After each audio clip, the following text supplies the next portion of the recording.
Again, I hope you had a good week. This is Holy Week for those who celebrate Easter. Um, I wanted to touch on a couple things I didn't get to mention last week uh, that happened after my life-changing mystical experience. Um, so, as you know, it happened on a Saturday night that the white light, which you could refer to as the Holy Spirit, um, which, as a little aside, is what Dr. Hew Len calls the superconscious. He talks about the question, who am I? And answering that, he says we have divine creator is one element. Coming down from that, the superconscious, which is the same as for Christians, the Holy Spirit. It's got other names in other traditions. And then coming down to the conscious mind, and then the subconscious. So we are those four parts make up who am I. Now, for our purposes, what we're talking about as consciousness, as that which can't be seen but does the seeing, can't be heard but does the hearing, that fundamental ground of reality, which is unchanging, in which all this appearance of people, places, plants, thoughts, feelings, all these inner and outer objects are appearing and disappearing. So in that sense, that fundamental reality is who we are. And within that, you might get this breakdown of the divine creator, superconscious, conscious mind, and subconscious, where the problems are in the subconscious, because as Dr. Hew Len has pointed out, we have like 15 billion bits of information going through the subconscious in a few seconds. And in the conscious mind, we can only hold maybe 7 or 8, 10, something like that, bits of information. And so much of our behavior, I've come to appreciate over the years as a psychologist, that the stimulus response behaviorism taught us about, that there's so many patterns and thought patterns and behavioral patterns that are just so automatic, so habitual, that when you're doing the Ho'oponopono, you're opening up to clear out the patterns and receive divine intelligence inspiration. So getting guided by the divine intelligence, again, that which beats our heart, runs our respiration, our digestive system, all the systems of the body, all the organs, the liver, the kidneys, all that is operating with this fundamental intelligence, which we, our little mind, can be aligned with, but the mind gets in the way sometimes. And so what we're trying to do is learn to tap into that and live with that. And so that night, when what he would call the superconscious appeared in the form of a white bird, a dove of light, that was an infusion in me of that energy, that light of love and energy. It was so amazing. So anyway, a couple nights after that, I was reading a book by Diane Stein called Essential Reiki. And right away in the very beginning, Diane Stein had called upon a medium named Laurel Steinheis. And she asked Laurel to go into trance and to see if she could find out the origin of Reiki on planet Earth, how it got here, where it came from, and so forth. And when she went into trance, Laurel said that, and this was what was fascinating for me. She said Reiki was brought to the planet, to our planet, from a different planet, and I don't know what solar system or anything, but from a planet from which, she said, the many armed gods and goddesses of India, those that we see in the pantheon of Hindu philosophy, that planet from which those images were brought was the same planet that Shiva, then a goddess, brought to the planet, and she wants to be remembered he, she wants to be remembered for that. So if you remember, I thought I was out of it. I thought, man, did I make this up? Because I see a beautiful Indian goddess as the third Reiki guide in my meditation, and I'm thinking, I think Shiva is a male deity. And in today's world, that's what we think of Shiva as a male deity. But she said in pre-patriarchal India, it was written right there, Shiva, then a goddess, brought Reiki to the planet. And in those days, in pre-patriarchal India, Reiki was taught to elementary school children for Reiki 1. Reiki 2 was taught to high school students. And then teachers were taught Reiki 3. So I kind of thought, well, I guess I'm not so out of it as I thought. That was the first confirmation of what had happened to me in my meditation as I walked along that river and found first the Takomi, the Tibetan Buddhist, and then Shiva as a goddess handing me the golden-handled knife with the emeralds, rubies, and sapphires, the red, blue, and green.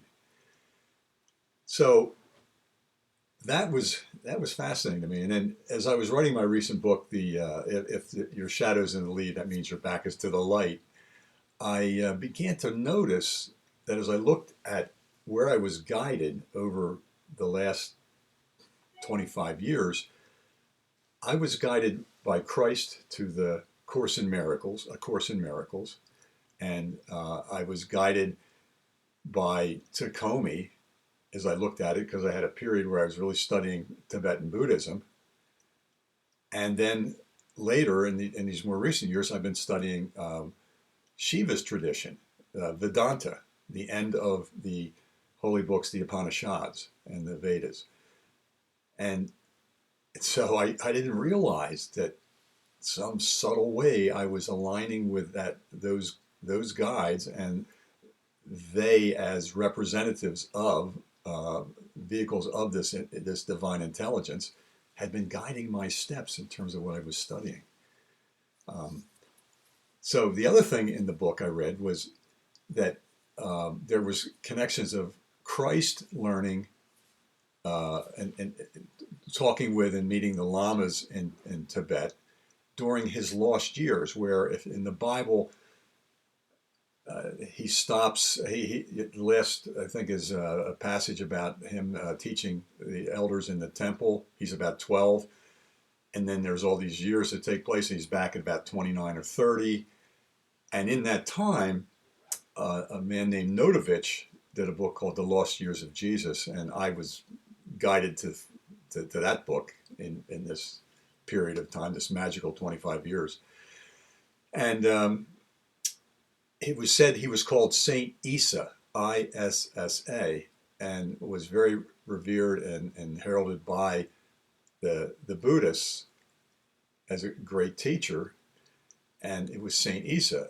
And so he was exposed to Reiki, it was said. And then I came across a book, or I heard of a book, I didn't get to read it, called Jesus Was a Reiki Master. So a number of these synchronicities, these meaningful coincidences, remember, that's what it means. And the meaning is supplied by the person experiencing these coinciding events. So in Diane Stein's book, so there was that about Christ being related to Reiki in some form in his learning period between the time he was 12 and before he comes back and finishes his mission. And there was something about Buddha. Now, the other thing that happened was I discovered then, because I hadn't really been exposed to the story of Mikao Usui, the Buddhist monk in Japan, who was approached by somebody in one of the other monks and said, why don't we do healing and try to ease the suffering of the sick like Christ did and like Buddha did. And he went to the head of the monastery, Mikao Usui did, Dr. Usui, and he didn't get a good answer. And as the story goes, I've heard different versions, but for 10 years he went on a quest to find the answer. And he studied Christianity, and I think went to a theological seminary, But in his travels, he ends up back in Tibet studying the sutras, the teachings, these aphorisms of Buddha, and he finds a passage, and there's two ways it's been presented. The way I heard it and read it was that he was given a formula for attaining the healing energy, to how to access the healing energy, a formula for that. The other story was that he was found a procedure he could go through to contact a being of light, who would give him the alignment to be able to transmit a healing energy. So I didn't know this because I really didn't get the formal Reiki 1 and the story, as you remember what I told you last week. So he reads about the formula. He goes back to Mount Kuriyama in Japan, Mikao Sui does, and he begins following the formula from the sutras, a 21-day retreat where he places a rock in a circle, rocks in a circle, so he's got 21 of them, and each day he rolls one away as he goes through his fasting and meditating for these 21 days. So on the 21st day, in the darkest hour before the dawn, it is said that he looks up and he sees a white light coming toward him. And for a moment he's scared, but he surrenders to it, and the white light, just as happened for myself, hits him right in the third eye, the spiritual center, right there between the eyebrows. And then he had visions of these balls of light with later would be Reiki symbols, and which are really Japanese characters that have certain meaning, and words that go with them in Japanese. And there were at least 4 of them that I was aware of and that I was given in my training for Reiki. And they were sort of a purplish, and I've heard there's been gold and purple that they showed up as, in kind of background of white light. So here it was. I look at this in the book and I go, oh my God, I got the light in between the eyes too. So that, I suppose, could be seen as that superconscious level that Dr. Hew Len talks about in the Hawaiian healing method. And beyond that is the creator of it all. And you and I, as the light of consciousness, are connected with this all that is. And all that is appearing in our fundamental awareness, coming and going. So you and I are not, as they say, as has been said in the Course in Miracles, deny you are a shadow briefly laid upon a dying world. You know, this body like a shadow on the ground. But realize that you really are that stable, enduring light of consciousness in which this whole universe is appearing, and all the seeming things in it are appearing and disappearing, coming and going. So those events after, just 2 days later, that Shiva was indeed, at the time that Reiki was brought to the planet, I had no idea, but I was guided to this information, was indeed a goddess. But you know, in modern days, Shiva is referred to as a god. So that was some of the magic that happened for me after that. And then within days and so forth, you know, I would be the witness to, a participant, but a witness of some miraculous kind of healings. I remember one of my first was a little dog. I was in Rockport, Mass, and another many months later, and there's a little dog who was very crippled, and he was like a little Yorkie, and he was trying to move along. And I said to his owners, I said, do you mind if I do this ancient healing technique on him? I won't touch him. They said, sure. So I did it, and his little legs kind of straightened up and he was able to walk. And I got an email from the people about a month later and said, thank you, you really eased his pain. and enabled him to have his last month with us relatively mobile, but he still, whatever the disease was, he died, but he died more peacefully. It really touched my heart. So there was a number of these kind of things that happened. So what I want to go to next time we get together, is to tell you about what happened prior, what had been cleared away of the stuff in my subconscious that had been blocking me from really being tuned into this divine intelligence, that this prepared the way. So it just didn't sort of happen out of nowhere, but it happened after my meeting Dr. William Baldwin at the hypnosis convention in Nashua, New Hampshire, months earlier, in August. And this other, my mystical experience, took place in October. So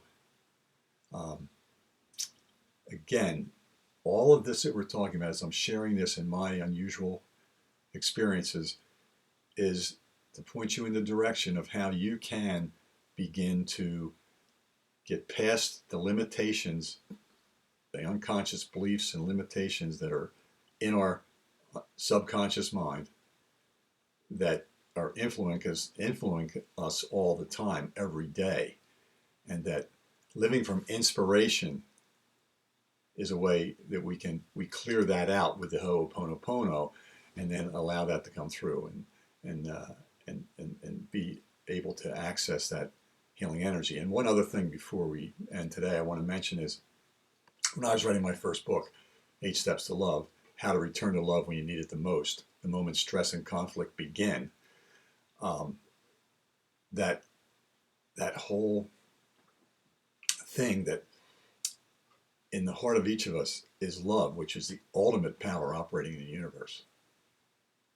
And so we can tap into that.